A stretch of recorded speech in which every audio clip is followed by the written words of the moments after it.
My first guest this morning sold his stake in BP after the Gulf spill. He said he was looking forward to buying again when the dust settles, but has changed his mind about that. Ted Harper manages $6 billion at Frost Investment Advisors in Houston, joins me now. And Ted, what's changed for you?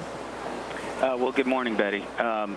Nothing materially has changed. Unfortunately, the issues around the Macondo spill continue to spin a little bit out of control, and the political rhetoric has continued to become inflamed. I think yesterday's move by the company was an important first step to arresting that increase in rhetoric. That being said, from a investment standpoint, escrow account, right? Exactly. Okay. I think the escrow account is an important first step in terms of toning down the rhetoric. Unfortunately, from an investment standpoint, I think there's still a long ways to go with respect to getting BP back into what we would consider to be an investable idea. Because of what? Because they cut the dividend? Well, not cut the dividend, they eliminated it. Right. With respect to the fund that I help manage, the Frost Dividend Value Fund, we're dividend oriented, so the elimination of the dividend and the likelihood that you're going to not see one for at least 3 quarters, if not longer, means that it's something that we'll continue to monitor, but would certainly not consider stepping into at this point in time.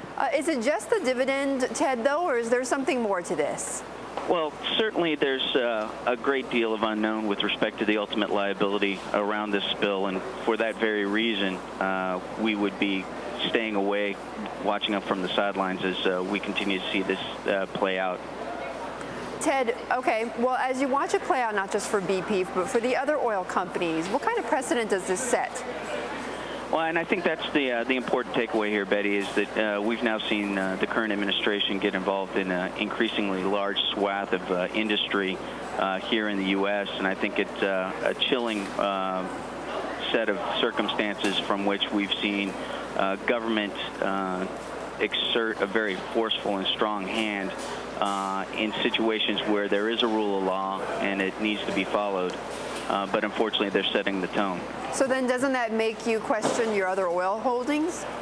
Oh, not only just oil, Betty. I think this extends to a number of other sectors where you've got heavy governmental involvement, and the likelihood of returns has been changed as a result of the increasing... Like where, Ted? I mean, you know, because we know financials got hit by the government. We now know oil companies are. But financial services, healthcare, the automobile industry. There's an increasingly large swath of industries that are falling under increasing auspices of D.C., and it's certainly making us reevaluate how we put money to work and where. Okay. All right, Ted, we'll leave it there. But good to talk with you. Thanks so much, Ted Harper of Frost.